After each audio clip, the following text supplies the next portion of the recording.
So thanks everybody for your kind attention. The topic we're going to talk about today is a rather vogue one in our technology-saturated epoch. It is, of course, the notion of the universe being a computer simulation. Highly controversial, extremely exciting and weird. A lot of possibilities fall out from it that are getting the attention of a lot of vanguard thinkers. So it's a place where dialogue is happening right now in a very big way. And naturally, it's something that anyone who's familiar with mysticism or popular culture or psychedelics, dreams, out-of-body experiences, religion, psychology, and the paranormal, if you have an interest in any of those things, the idea that the universe is a computer simulation, there is a place for you at the table, and we need more ideas about this going out there. For those of you who don't know me, my name is OddEdges, and I got my start publicly with the group Reality Sandwich. I published with them and ran their podcast for a while. That was a psychedelic publishing group, but recently I started writing for the Institute of Ethics and Emerging Technologies, and the reason why I got started with them is, one, their content is just absolutely wonderful, very vanguard, and two, it was one of its founders was Nick Bostrom out of Oxford, and Nick Bostrom is the author of the very popular paper, Are You Living in a Computer Simulation? So given that that was the milieu, that was the people I wanted to write for, so I started writing essays for them and eventually had enough for a book, and that's what I'm going to read from today. The book is called 3 Essays on Virtual Reality, Overlords, Civilization, and Escape. You can support me on Amazon by buying it, or on Patreon. I am not hard to find. Definitely seek me out because I want to keep doing this. I'll jump right in rather than doing any more of an introduction. I open it with a quote. Although the piece in particular that I'm going to read from today is called Breaking into the Simulated Universe. And I wrote this in 2006, at the end of 2006. Basically because I heard that Elon Musk was really interested in the simulation hypothesis, as well as Bank of America. And I heard a rumor, which I mentioned in this piece, that there's some secret funding going on somewhere. There's secret funding occurring right now, supposedly to do research in breaking us out of this would-be computer-generated dream world that we live in. And that was a proposition that was far too delicious to ignore, so I had to write about it. And my piece is called Breaking into the Simulated Universe. And being the nerd I am, I open with the quote, "We cannot get out. We cannot get out." Gandalf in the Fellowship of the Ring. You'll have to forgive me that it begins with a reference to a previous paper. So I argued in my 2015 paper, Why It Matters That You Realize You're in a Computer Simulation, that if our universe is indeed a computer simulation, then that particular discovery should be commonplace among intelligent life forms throughout the universe. The simple calculus of it all being, A, if intelligence is in part equivalent to detecting the environment, B, the environment is a computer simulation, C, eventually nearly all intelligent life forms should discover that their environment is a computer simulation. I called this the savvy inevitability. In simple terms, if we're really in a matrix, we're supposed to eventually figure it out. Now, I'll stop right there briefly. The reason why I wrote that paper is because there is this idea that if this is a computer simulation, we have to act like we don't know that. And I thought that was just ludicrous, as well as just loaded with hubris that you could imagine that you can, like, fake out.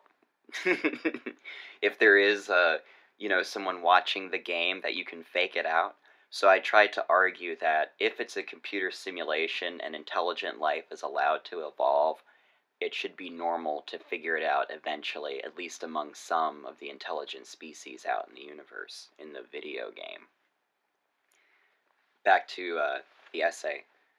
Silicon Valley, tech culture, and most nerds the world over are familiar with the real-world version of the question, are we living in a matrix?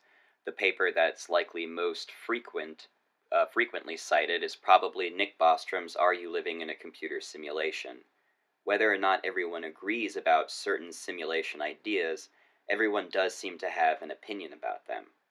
Recently, the internet heated up over Elon Musk's comments at a Vox event on hot tub musings of the simulation hypothesis. Even Bank of America published an analysis of the simulation hypothesis, and, according to Tad Friend, in an October 10, 2006 article published in the New Yorker, quote, "Two tech billionaires have gone so far as to secretly engage scientists to work on breaking us out of the simulation," end quote. It is this notion of escape, of breaking out of our simulation, that has inspired me to write this article. Next section. Where are we really? Like everything truly intelligent, the simulation hypothesis demands we have a deep appreciation of paradox, an appreciation that is frequently lacking in simulation dialogues. The paradox is simply this. If the universe is a simulation, that means quite paradoxically, it is here, but it is also not here. As Einstein reportedly pressed upon other physicists when they struggled with the information rendering-like nature of wave-particle duality, along with other spooky quantum observations, do you really believe the universe isn't there when you're not looking? I guess that's my Einstein impression. That must be after he moved to New Jersey. The authentic simulist answer must patently be, there is no moon. This is the inevitable and disturbing thread that simulation theory researchers and philosophers largely fail or refuse to grok, but its logic is sound and obvious. When you play an MMORPG, for those of you who don't know, that's an online role-playing universe that people get involved in and sometimes dump cash into. Second Life, I guess most people are familiar with. When you play an MMORPG, are any of those objects real or there? No. They are information. Is that level or map in the MMORPG real? Can your avatars escape it? No, because neither the levels nor the avatars are really there. Mario is not really in the Mushroom Kingdom. It's all just numbers in a computer. It is digital information. The game universe only seems to be there, but it isn't, and we aren't. Now back to us.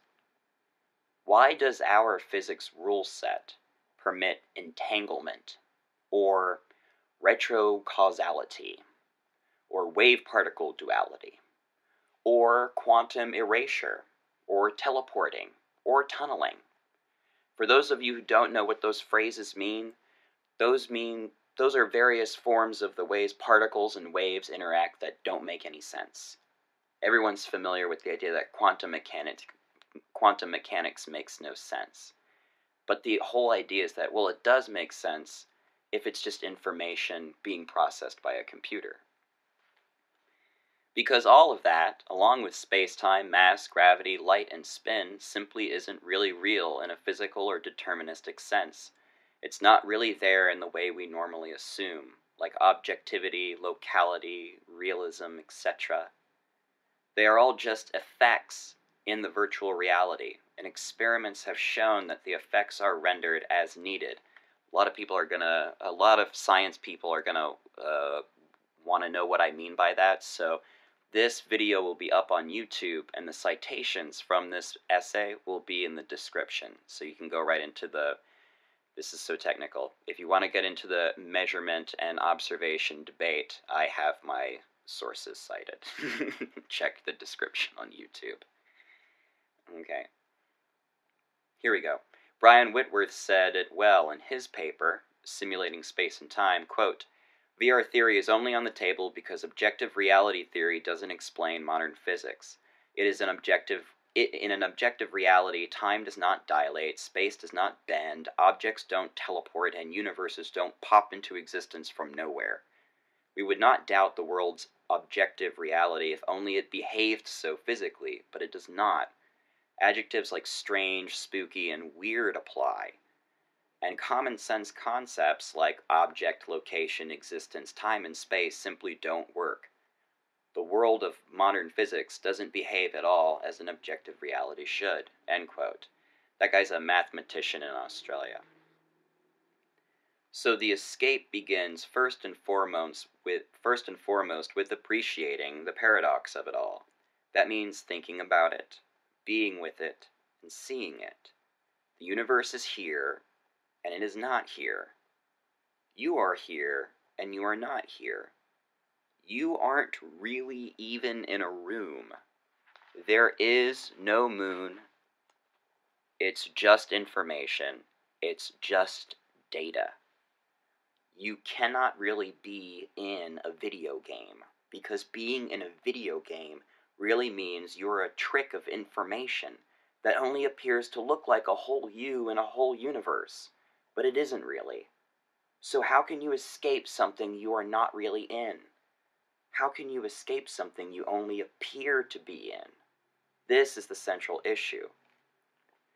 It is appropriate to say that this paradox marks one of the most essential ideas in all simulation, virtual reality, and digital mechanical scenarios. This is where we have to begin any discussion of the simulation hypothesis, or its sister models, or the idea of escape. We have to appreciate the paradox involved wholly before going anywhere at all. We are here, and we are also not here. It is a waste of time and resources to move forward without having this paradox at the forefront of our attention. Furthermore, it is a waste of time to assume that some physical machine, one that's in our simulation, is going to be developed that can rip a hole in space-time in the video game, and that will somehow lead us to the true universe. So, next section. Technology will not help you. Although I admit ignorance regarding what approach these rumored billionaire-encouraged researchers are taking, I will throw in my 2 cents anyway and claim that making a machine won't work. At this point, there are still too many assumptions in play to rely on technology to provide the key. 1. A machine in a video game can somehow get avatars out of their video game. To me, hard high-tech leading to an escape is an unlikely avenue. You are more likely to break out of a maximum security prison with a dry erase marker than you are to develop some kind of hardware from within a simulated universe that can somehow get you out of it. The reason why is because relying on a machine is still thinking from within the logic of the physics of the video game itself, its space-time, gravity, geometry, spin, etc. You might very well be able to perform experiments to detect whether or not the universe is one kind of simulation or another, but that's a far cry from technology breaking us out of our universe. 2. More video game won't automatically generate to keep you inside your video game universe, or your machine will mysteriously keep breaking down.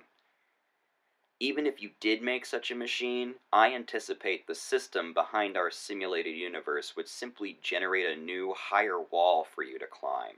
Or, your machine will mysteriously and consistently malfunction and fail.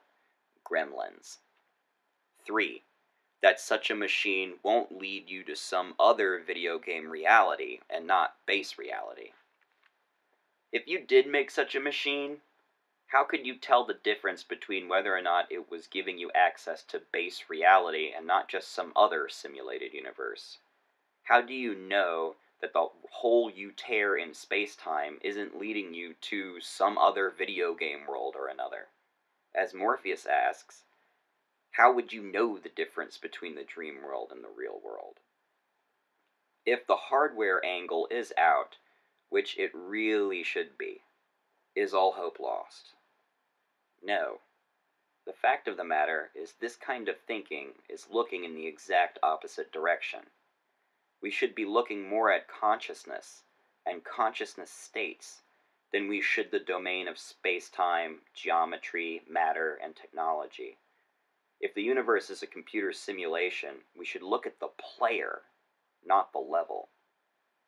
This turn of focus from physical reality to the viewer of reality is exactly the same realization that the founders of quantum mechanics wrestled with helplessly in the early 20th century. Indeed, the observer and measurement debates continue to this day. Next section, it's all in your head and you have no head. Consciousness science and research is largely a nascent field. This is due in part to the many assumptions that surround consciousness and the brain, as well as there being a general failure of agreement in defining consciousness. The grand poobah assumptions are that consciousness is a byproduct of the brain, consciousness will eventually fall in line with material reduction, consciousness is matter. Extraordinary or unusual states of consciousness are negligible brain wetware misfiring, any and all psi effects, telepathy, precognitive dreams, out-of-body experiences, etc., are all lies, misadventures, quirks, or flukes, and first came matter, and then came the mind. However, if the simulation hypothesis or any number of simulism positions are true, then it follows that the brain is virtual information in a video game, just like everything else. The brain that we all assume to be carrying around in our bodies is just our avatar's body's virtual brain. It's not really real. What about brain damage, or damage to the body? Well, there are rules to the video game. If you lose a chunk of brain, your data stream is modified to reflect that. If you lose an arm, your data stream is modified to reflect that too. Again, in the simulation models, our whole experience of the universe is a virtual reality, so nothing at all is going on as it seems. There is no moon. It is only there when a player requests the data, looks. Down on the farm, though, it seems like an observer collapses the wave. Rather than reality being solid, deterministic, objective, and out there, it is instead a statistical probability distribution, potential information. This potential information is only ever rendered, collapsed, when a consciousness, an observer, makes a measurement. Game effects only pop up when the player requires them. So there's some physics phrases in there that I'm not expecting everyone to know. The ones you heard that were probably striking is the phrase collapse over and over again. What is this wave collapse?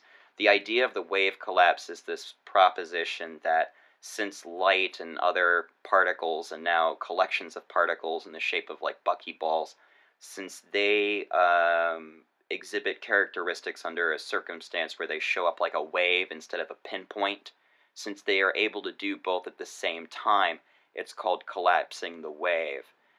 What these guys are getting into is that since for almost 100 years we've seen that waves collapse into particles, apparently in the presence of an observer, well, that's just like a video game rendering information, isn't it? Just like World of Warcraft, the whole level doesn't load, it loads up as you get there. So that's the light version of what you just heard.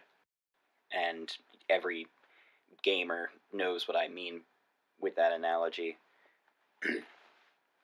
Consequently, none of it is really real. Although it may be safer to say that it is also paradoxically real enough. That's the thing. The brain might not be real, but brain damage is real enough, isn't it? even if it turns out the universe is a video game, getting clocked in the head and losing a chunk of brain and not being able to move your right arm for the rest of your life, that's real enough, isn't it, right? Now, the simulation camp I find most interesting, and there are several, was developed by NASA physicist and consciousness researcher Thomas Campbell.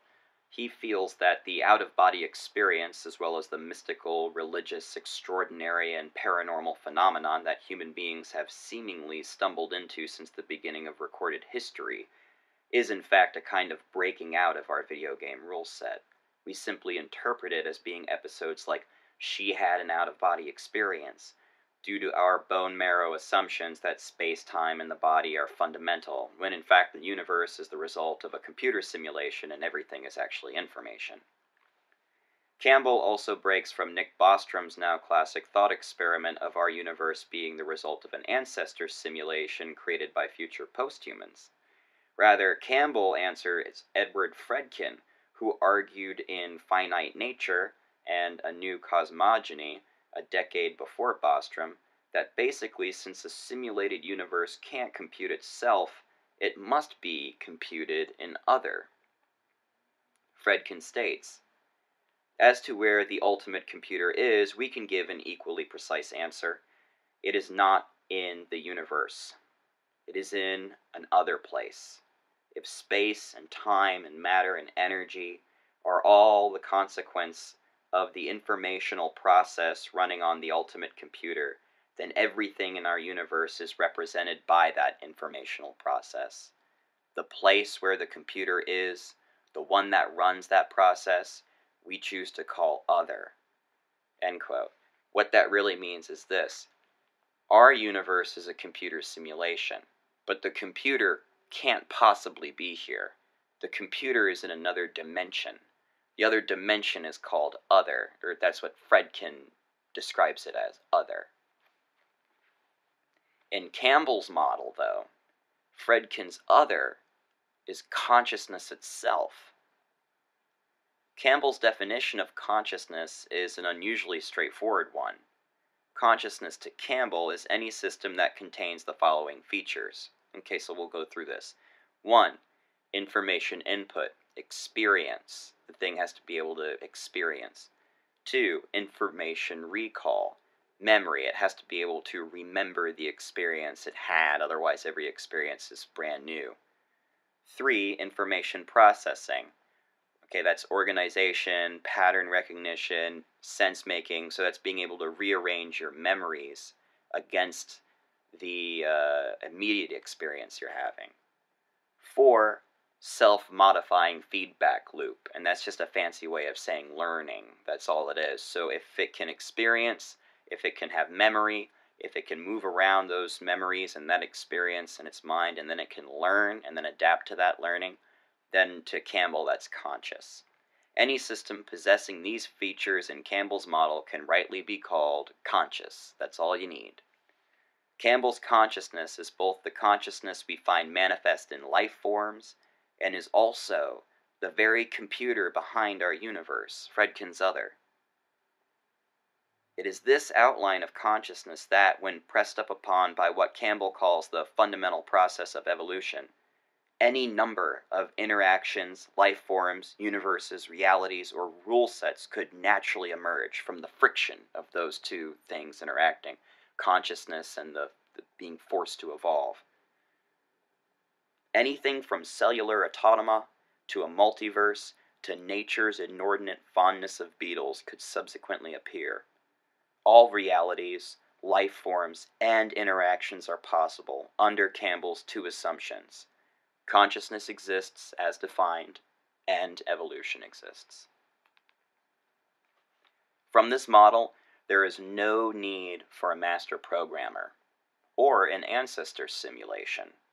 Instead, these overlords are chucked outright for a single, arguably dim at first, conscious computer that is always forced to either evolve or die. In the illusory worlds of virtual reality, consciousness itself is entirely real and actually holds center stage. So that's the idea. what's responsible for our universe? It's a giant AI supercomputer that's conscious, and it can only evolve or die. So it has to keep creating universes and keep interacting and keep building avatars to interact in, so it continues to evolve and it doesn't die. That's the simple idea. So the other simulation theory ideas out there, there are a bunch of them. They're diverse.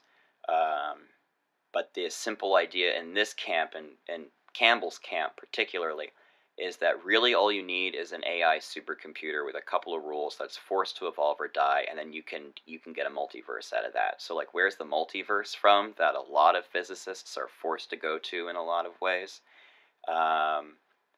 Well, where does that come from? I mean, well, it would only make sense if you got like a giant AI supercomputer that's got to process that stuff.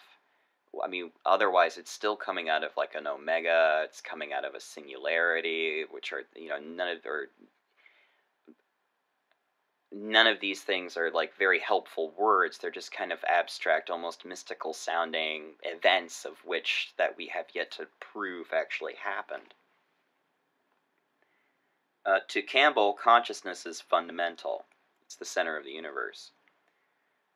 We, our individual consciousnesses, are partitioned parts of the big conscious computer that crunches out this and every other universe and life form. So where we really exist is in Fredkin's other, and Fredkin's other is Campbell's consciousness. Our avatar, our body, appears to be in a simulated universe, a video game. While our actual awareness experiences this universe as physical space-time, both the universe and ourselves are actually an information data stream processing and occurring in other. That is where we really are. We are really actually in the supercomputer. If Fredkin's other is Campbell's consciousness, then almost everything about life, consciousness, the universe itself, and the simulation hypothesis falls entirely into place. This would explain why, for almost a century, quantum mechanical observations seem, by and large, to be sensitive to what physicists have called observers or measurement. It is because consciousness is the fundamental, indeed the essential, medium through which the simulation must be rendered. Without a consciousness, a player, there is no game to render, and really no need to. Again, there is no need to simulate or process anything at all without what John Archibald Wheeler rightly called observer participants, players. No player, no game. Thus, in an interesting twist, the computer behind our simulated universe is our own consciousness. Base reality is consciousness itself. This is why the future of simulism is in fact consciousness research and consciousness exploration. We have to go into the player, not the game. You can't even really get into the game. It's a game. The player, however, is still a frontier. Getting in to get out. Human consciousness is particularly sensitive to psychedelic experiences. Psychedelic science is a famously taboo arena, largely because of government intervention, as well as the sometimes utterly alien and titanic experiences they produce. Yet, in terms of our topic of breaking out of the matrix, it would be folly to overlook them due to something as anti-scientific as stigma. Anecdotally, and sadly due to psychedelics' banishment to basement chemistry in the mid-20th century, the majority of psychedelic research remains anecdotal as well as historical, but powerful compounds like DMT, ibogaine, and even psilocybin and LSD at high doses are known to produce effects and environments that impart on the users a feeling of being exposed to geometric, mathematical, fractal, and other phenomenon reminiscent of a cosmically complex computation. On countless occasions, I've been pressed by individuals to elaborate on my ideas about virtual reality and the simulation hypothesis, only to find out that their own psychedelic experiences left them feeling as if they had seen into the holy guts and heart of reality, and that it resembled some kind of hyper-intelligent computer system to them. Peter Stotted, a PhD candidate at the University of Exeter, has presented a history of notable Western philosophers who took psychedelic chemicals and how these may have influenced their thought, how psychedelics influenced philosophy. Stotted's psychedelic list includes some of the heavyweights of the standard Western canon: Schopenhauer, Nietzsche, Bergson, Sartre, Foucault, and more. Never enough ladies in any list, you know? He writes, and by that I mean more, please more. He writes, psychedelic experience has then influenced different philosophers in many ways. Its multifaceted, anomalous, alien, awe-inspiring, and at times terrifying nature is not easily analyzed. In fact, it often transgresses the phenomenological criteria by which analysis can take place. But then such novel phenomenon can be taken as an augmentation of the phenomenological toolkit, rather than as a mere mysterious anomaly to treat with philosophic disregard. When people say escape the matrix, what they really mean is perceiving and even operating beyond the rule set of our simulation. Maybe shamans, mystics, meditators, philosophers, and the psychonauts of today have been doing this forever. William Blake put it aptly: if the doors of perception were cleansed, everything would appear to man as it is. Furthermore, as Professor David Nutt said, if you want to understand the brain, if you want to understand consciousness, you've got to study psychedelics. Okay, so this next section is, I think this is a really good idea that we should actually try. I would, if anyone's interested in trying to make this next proposition actually happen, if you're interested in the simulation hypothesis and actually trying to do things to see if we get results, I would love to see this happen. So here we go. Next section, a monument to our computational overlords. It has been my own thinking that if we are in a computer simulation, and assuming that simulation is being monitored, then it might be a very interesting turn of events indeed if we decided to build a monument commemorating our realization of this. This monument would act as a signal to our monitors. We suspect you are there. We suspect you can see this.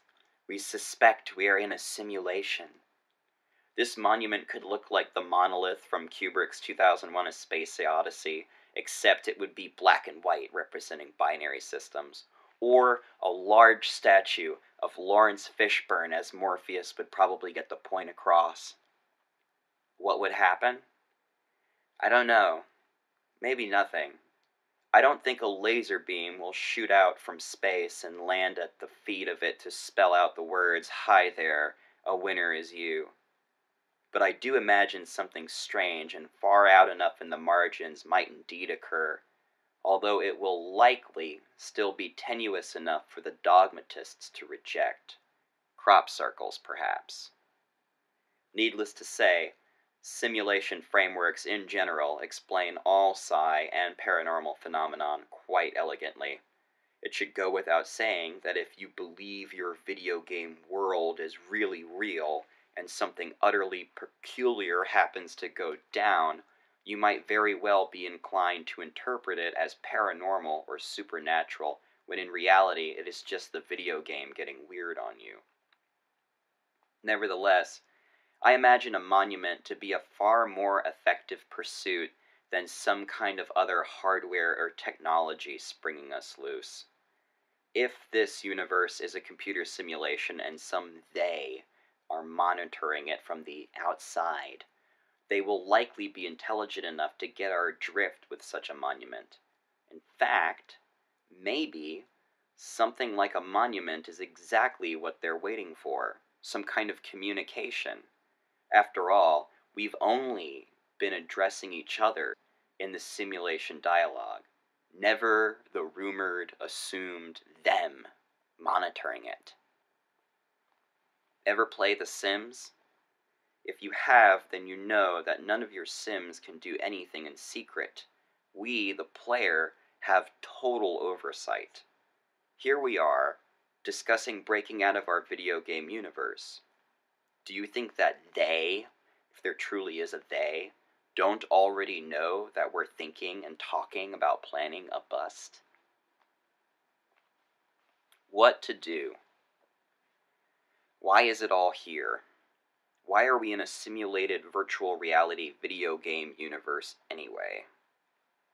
According to Campbell, it is to evolve consciousness. Since the big conscious computer is under pressure to evolve or die, it has further evolved universe simulations and partitioned itself into seemingly discrete conscious life forms, all with the universal goal of staving off high entropy via interacting, learning, growing, propagating, adapting, and so on. To Campbell, our universe is not necessarily the result of post-humans goofing off, per se, but from an AI that grew universes to interact so that it could better survive the fundamental process of evolve or die. Here, both life and virtual reality universes end up springing from the same source. Since static states are unstable, the credo seems to have become, go big or go home.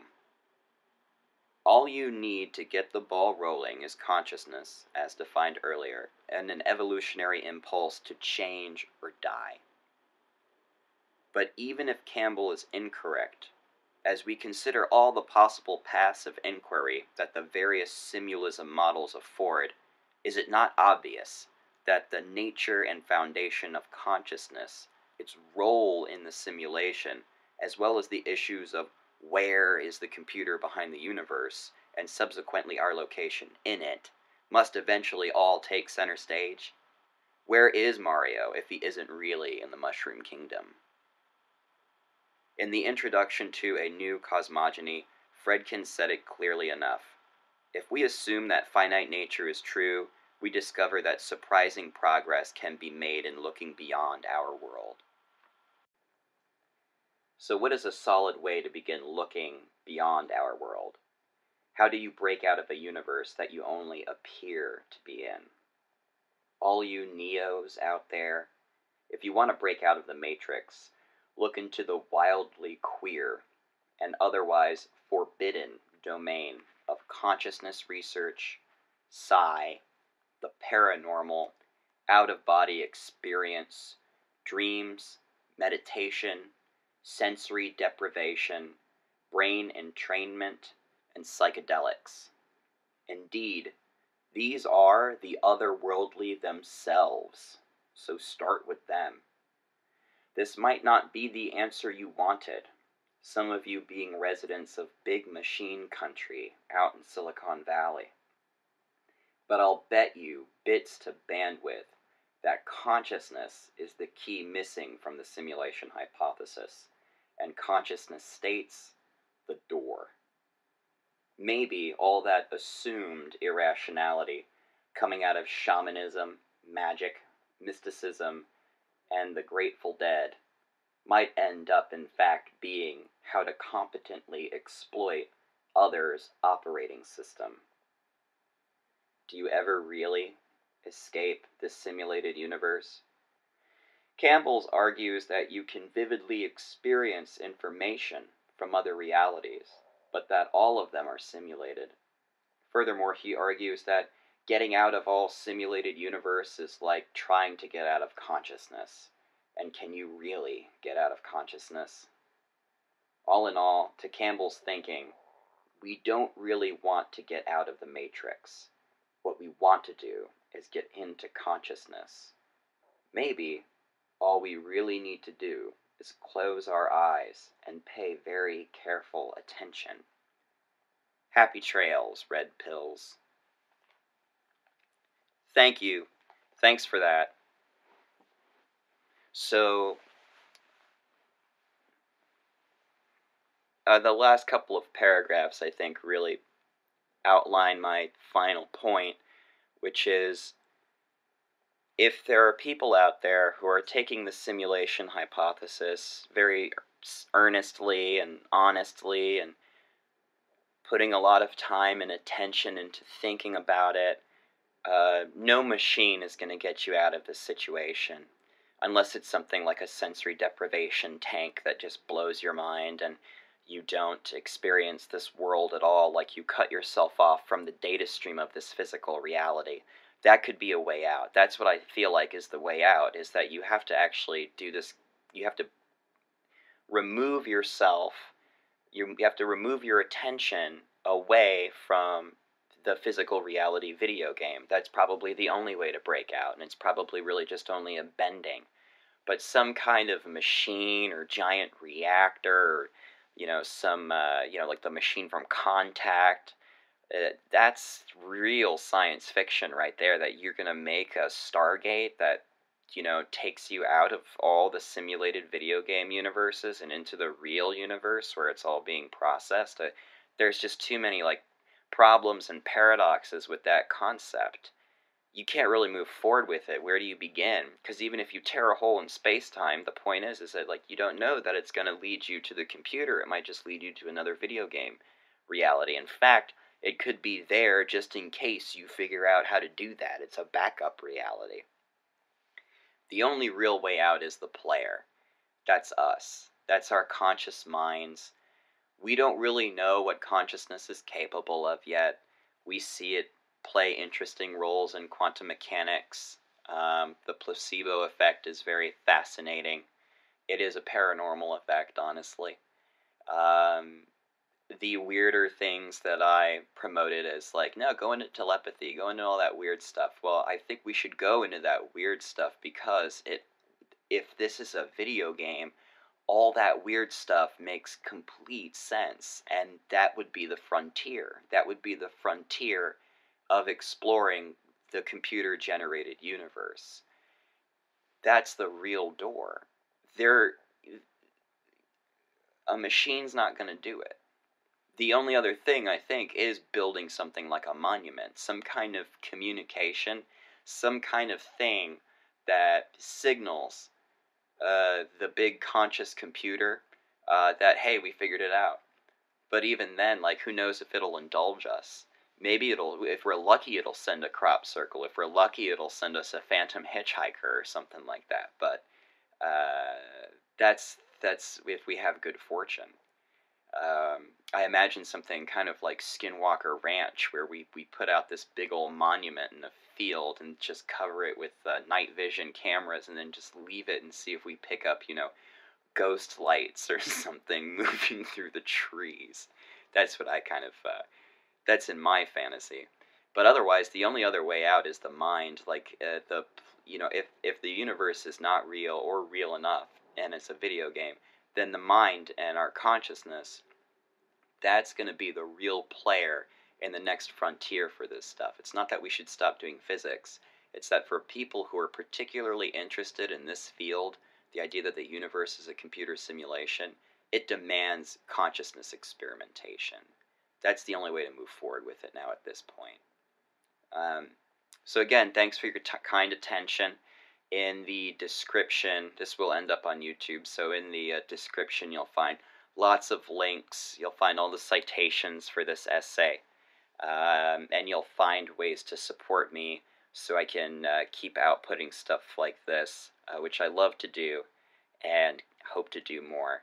So keep it weird, keep trying hard, and stay sassy, stay classy, and definitely move forward with any kind of peculiar idea you have, because it might actually end up leading to a breakthrough. Thanks again.